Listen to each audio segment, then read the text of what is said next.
유럽의 최고 석학이라 불리는 프랑스 경제학자 자크 아탈리가 한 말이었습니다. 자크 아탈리는 지난 20일 KBS의 인터뷰에서 한국이 선택한 방식이 옳았다며 중국 봉쇄만이 답이 아니라는 것을 한국은 전 세계에 강하게 알리지 않았다고 했습니다. 그러면서 한국은 마스크 착용, 진단검사, 역학조사가 중국처럼 봉쇄하는 것보다 훨씬 좋다고 말해줬어야 한다고 말했습니다. 이런 발언에 한국의 한 네티즌은 프랑스를 포함한 유럽의 선진국들은 한국과 아시아를 무시하는 자세를 보였고 말을 듣지 않았다고 하면서 떡을 줘도 받아먹을 자세가 안 되어 있었다라고 말했습니다. 실제로 유럽의 국가들은 한국에서 마스크를 써야 한다며 대란이 일어났을 때 조롱하기도 했고 마스크는 감염 예방에 아무런 도움이 안 된다고 주장하기도 했습니다. 결국 이제 대부분의 유럽 국가들이 마스크를 써야 한다고 말하고 있습니다. 20일 전세계 확진자가 520만 명에 가까웠다고 보도되었는데 확진자가 가장 많은 미국이 160만 명을 넘었고 유럽의 스페인이 28만, 영국이 25만, 이탈리아가 23만, 프랑스가 18만의 확진자가 나왔습니다. 한때 중국 다음으로 많은 확진자를 기록했던 한국은 22일 11,122명을 기록하며 확진자 순위가 2위에서 45위로 내려왔습니다. 많은 전문가들은 이를 보고 한국이 놀라운 기적을 보여줬다고 했는데 더욱 놀라운 건 치명률이었습니다. 각국의 인구 100명당 생명을 잃은 사람을 비교하는 그래프는 놀라웠습니다. 스웨덴이 6명, 영국이 5.7명으로 가장 많았는데 한국은 불과 0.1명 미만에 불과했습니다. 유럽에서 스웨덴과 영국은 사태 초기의 집단 면역으로 감염병을 극복할 수 있다고 말해왔는데 이들 국가에서 피해가 가장 크다는 것이 입증되고 있습니다. 한때 전체 인구 70% 이상이 항체가 생겨서 집단 면역 효과로 이겨낼 수 있다고 주장한 스웨덴은 21일 조사 발표에서 스톡홀름 인구의 7.3%만이 항체를 가지게 되었다고 했습니다. 이 때문에 그동안 무모한 방식을 주장해왔다고 비판받았으나 그럼에도 스웨덴 정부는 이 덕분에 코로나19가 재유행하면 피해가 최소화할 것이라고 주장하며 강행하겠다고 하고 있습니다.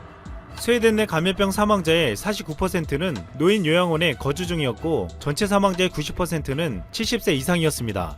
안데르스 텍네 스웨덴 공공보건청장은 지난 3월 남유럽에서 감염병이 본격적으로 번지기 시작할 때 이탈리아, 스페인은 3대가 함께 사는 대가족 체제라 손자 손녀를 통해 노인들이 많이 감염됐지만 노인들이 따로 살고 있는 스웨덴에서는 이야기가 다르다며 큰소리쳤습니다. 하지만 현실은 달랐습니다. BBC는 병원 시설이 부족한 스웨덴이 고령자를 병원으로 옮기는 것을 제한하고 회생 가능성이 상대적으로 높은 젊은 사람들만 치료했다고 보도했습니다. 이 때문에 일각에서는 스웨덴도 일본처럼 경제적 부담이 되는 노인 인구를 줄이려고 하는 게 아니냐는 비판의 목소리가 터져 나오고 있습니다. 결국 이러한 결과는 대규모 검사와 추적과 격리를 통한 한국의 방법이 옳았음을 보여주고 있습니다. 많은 전문가들은 올 가을과 겨울에 전 세계적으로 재유행이 다시 올 수 있다고 경고하고 있습니다. 이에 1차 유행 때처럼 한국처럼 대응하지 못하고 완전히 뚫린 미국과 유럽의 선진국들은 발빠르게 한국의 방식을 도입하고 있습니다. 애플과 구글이 감염 환자의 접촉을 자동으로 추적하는 소프트웨어를 출시했다고 20일 보도되었습니다. 이 소프트웨어는 근거리 무선통신 기술인 블루투스를 이용해 사람들이 서로 어울리고 만난 데이터를 축적해뒀다가 양성 판정을 받은 사람이 나오면 이 감염자와 최근 접촉한 사람들에게 이런 사실과 함께 검사를 권유하는 통지를 보내는 것입니다. 애플과 구글은 이 기술을 자동 노출 통지라고 명명하고 22개 나라와 미국의 일부 주가 이미 이 소프트웨어를 활용한 앱을 기획하고 있다고 밝혔습니다. 이미 동선 추적 앱과 정보 공개를 통해서 감염 확산을 막았던 한국의 앱을 따라서 미국의 거대 글로벌 기업들이 앱을 만들고 미국을 포함한 유럽 국가들이 이를 시행하겠다고 하고 있는 것입니다. 한때 집단 면역을 주장하다가 피해가 커지자 정책을 바꿨던 영국은 한국의 접촉자 추적 시스템이 훌륭하다며 6월 1일부터 이를 구축해서 시행하겠다고 했습니다. 영국은 발병 초기에 한국과 같이 검사와 추적, 격리 전략을 펼치다가 확진자가 폭증하자 이를 포기한 바 있었습니다. 그래서 이번에는 제대로 한국과 같은 시스템을 만들겠다고 하고 있는 것입니다. 영국은 구체적으로 2만 5천 명을 채용해 하루 10,000명 수준의 확진자가 접촉한 이들을 추적할 수 있는 역량을 갖추겠다고 했습니다. 미국은 50개 주가 경제 재가동에 들어가자 확진자가 급증하며 재확산의 우려가 나오고 있습니다. 현재 미국에선 대규모 실직 사태가 9주 연속 계속되며 지난주에는 244만 명이 실업수당을 신청했다고 했습니다. 미국은 경제적 피해가 최고조에 이르자 시민들이 시위를 하고 나섰고 미국 정부는 어쩔 수 없이 봉쇄를 풀어버린 것입니다. 지난 19일 트럼프는 확진자가 152만 명을 넘어섰다며 이것은 영광의 배지라고 자축했습니다. 가장 많은 확진자가 나왔음에도 이를 자랑하자 미국 전역에서 분노의 목소리가 나왔습니다. 그러자 트럼프는 미국도 한국, 독일만큼만 검사했다면 환자 수가 매우 적었을 것이라고 했습니다. 트럼프는 한국의 방식을 따라했지만 너무 늦었습니다. 그리고 책임을 돌리기에 바빴습니다. 중요한 것은 검사 수를 늘리는 것은 확진자 수를 줄이기 위한 것이었다는 것입니다. 최근 미국인 3명 중 2명은 한국과 독일의 자국보다 감염병에 대응을 더 잘했다고 생각하는 것으로 나타났습니다. 20일 BBC는 미국 여론조사 업체 피 리서치 센터가 조사한 결과 응답자 66%가 한국과 독일이 잘했다 혹은 아주 잘했다고 생각한다고 답했습니다. 한국과 독일과 정반대로 중국과 이탈리아의 대응에 대해선 응답자 60%가 미흡 혹은 형편없다고 평가했습니다. 많은 전문가들은 이번 감염병 사태가 쉽게 종식되지 않을 것이라고 보고 있습니다. 최근 대부분의 국가들에게서 확산세가 줄어들고 있지만 올가을에 또다시 재유행이 벌어질 것이라고 전망하고 있습니다. 많은 국가들은 그때는 감염병이 지지 않겠다며 한국의 방식을 따르겠다고 말하고 있습니다.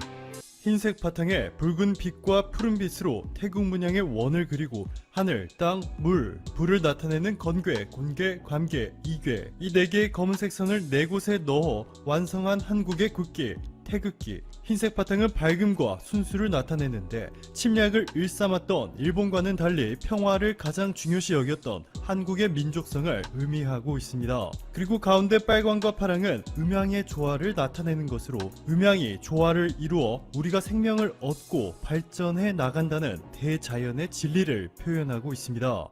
전 세계의 한국의 자주 독립을 선언한 3월 1일 3.1절, 한국을 위해 목숨을 바친 소중한 생명들을 기념하는 6월 6일 현충일 등에 우리는 태극기를 달아 우리의 소중한 역사를 되새기고 있습니다. 그런데 이번에 베트남 네티즌들의 도를 넘는 도발을 한국에 걸어왔습니다. 지금 보시는 이 변형된 태극기, 자세히 보시면 음양의 조화를 나타내는 빨간색과 파란색 동그라미가 이번 사태를 패러디한 형태로 바뀌어 있습니다. 마치 한국이 이번 사태의 근원지라 표현하는 듯 보이는데요. 보시면 이 베트남 네티즌이 게시한 이 문제의 게시물은 이미 좋아요가 18,000개를 넘었고 댓글이 3,300개, 무려 2,200번이나 공유되었는데요. 한국 기업들의 국가 의존도가 절대적으로 높아 한국을 외교적으로 최우선순위에 두어야 하는 베트남 정부가 아무런 조치를 취하지 않고 있다는 것 자체가 말이 안 되는 상황입니다. 이뿐만이 아니죠. 이제는 베트남이 전 세계가 극찬하고 있는 한국의 진단 키트에 대해서도 비판하기 시작하였습니다. 베트남 현지 언론 VN 익스프레스는 베트남은 이제 하루에 10,000개의 진단 키트를 생산할 수 있게 되었다 라며 베트남 보건당국이 1시간 안에 진단이 가능한 진단 키트를 승인했다 자화자찬하였습니다. 또한 일부 베트남 현지 언론은 한국과 베트남의 진단 키트를 비교하며 어떠한 객관적인 자료나 근거를 제시하지 않은 채 한국산 진단 키트는 정확하지 않다, 검사 속도가 빠를 순 있지만 정확도가 낮다 라며 베트남이 개발한 진단 키트는 최대 48시간 정도 기다려야 하지만 정확도가 100%다 라는 충격적인 발언을 한 것으로 전해졌습니다. 자, 그런데 이러한 베트남의 주장은 신뢰도가 매우 낮습니다. 정확하게 말하면 신뢰도가 0%죠. 베트남이 개발에 성공했다 주장하고 있는 이 진단 키트는 베트남 군의과대학과 베트남 과학기술부의 지원 아래 비에다 테크놀로지라는 회사가 개발한 것인데요. 펀꾸옥 비에다 대표는 이렇게 말합니다. 현재 전세계 20개 국가들로부터 구매 주문이 쏟아져 들어왔다. 이란, 핀란드, 우크라이나 등에 수출된다 라고 말이죠. 자, 그런데 얼마 전 진단키트가 남아돌아 해외에 수출하고 있다는 베트남이 한국산 진단키트를 수입하고 있었고 지금까지도 계속해서 한국산 진단키트를 더 보내달라 요청하고 있다는 소식을 지금 보시는 이 영상을 통해 전해드렸습니다. 또한 놀랍게도 미국이 아직 미국 FDA의 승인을 받지 않은 한국산 진단키트를 수입해 실전에 사용한 것으로 전해져 화제가 되고 있습니다. 한국의 진단키트 생산업체 시젠 측에 의하면 미국이 한국산 진단키트를 사용하기 위해 미국 내 규정까지 바꾼 것인데요. 최근 트럼프는 문재인 대통령과의 통화에서 FDA 승인 절차가 필요할 수도 있는데 오늘 중에 승인될 수 있도록 즉각 조치를 취하겠다 밝혔고 바로 어제 세계에서 가장 까다롭기로 유명한 미국의 FDA가 한국산 진단키트를 초스피드로 승인하며 미국 내 판매를 허가하였습니다. 세계 최대 규모의 시장 조사 전문 업체죠. 넘비오가 발표한 세계 헬스케어 지수, 국가별로 의료진들의 스킬과 역량, 진단 및 결과 보고서를 완성하는 속도, 현대 진단 및 치료 장비의 퀄리티, 의료시설, 진료의 정확성 등을 종합적으로 고려해 순위를 매겼는데 놀랍게도 대한민국이 세계에서 1위, 네덜란드, 독일, 스페인, 프랑스, 일본보다 압도적으로 높죠. 반면 한국산 진단키트의 정확성이 떨어진다고 말도 안 되는 주장을 하고 있는 베트남의 순위는 75위, 이번 사태에서 의료 수준과 보건 시스템의 바닥을 보여주고 있는 이란보다 두 단계나 더 낮습니다. 심각한 수준이죠.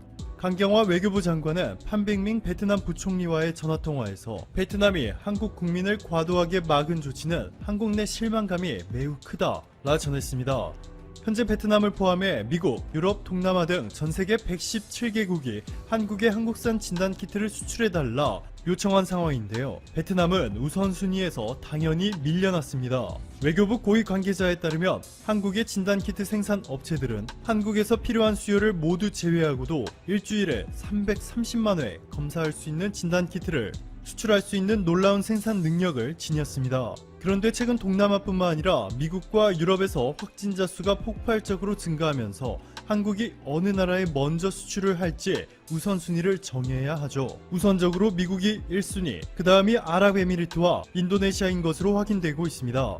외교부 고위 관계자가 인도네시아를 지목한 이유로 신남방 정책 핵심의 하나라고 전했는데요. 만약 이번 사태가 벌어지지 않았다면 세계 어느 나라보다 한국이 가장 많이 투자하며 적극적인 교류를 하고 있는 베트남을 인도네시아 대신 진단키트 1차 수출국에 넣어 주었을 가능성도 있었겠죠. 그런데 베트남은 그 기회를 스스로 걷어차버렸고 최근에는 외국인 환자들의 치료 비용을 떠넘기기까지 하면서 베트남에 거주 중인 외국인들로부터 비난을 받고 있습니다. 응웬 수어푹 베트남 총리는 국민의 건강을 지키기 위해서 단기적인 경제 이익을 희생할 준비가 돼 있다 라며 이번 베트남의 조치로 외국인 관광객들이 베트남의 발길을 끊어도 결정을 바꾸지 않겠다는 식의 발언을 해 논란이 되고 있습니다. 자, 그런데 역시나 이렇게 베트남이 절대적으로 의존하던 한국에 밉보이게 되면서 베트남의 상황은 역사상 가장 심각한 수준의 위기를 맞이하고 있습니다. 여러분들이 지금 상상하고 계신 그 어떤 수준보다 더 심각하게 말이죠. 베트남 투자계획부에 따르면 베트남에 투자하고 있는 125개의 국가 중에서 지난해 가장 많이 투자한 한국에 올해 투자를 획기적으로 줄여버리자 베트남 외국인 투자 규모가 순식간에 20.9% 쪼그라들었습니다. 50% 이상을 담당하던 한국인 관광객들의 발길이 끊기면서 베트남 관광산업의 맥박이 완전히 멈춰버렸습니다. 관광산업의 의존도가 높았던 베트남 정부의 고간이 빠르게 바닥나고 있는 상황 속에서 이제는 베트남 대기업들조차 한국 투자자들로부터 돈을 받지 못해 유동성 위기에 빠지고 있습니다. 베트남 민간 경제발전 리서치 이사회의 조사 결과에 따르면 이번 사태가 앞으로 6개월 이상 지속되면 베트남 내 74%의 기업이 파산할 것이라 보고되었습니다. 심지어는 베트남의 삼성이라 불리는 베트남에서 압도적인 재계서열 1위 빈그룹마저 현금이 없어 상당한 위기에 빠졌다는 빈그룹 위기설까지 이미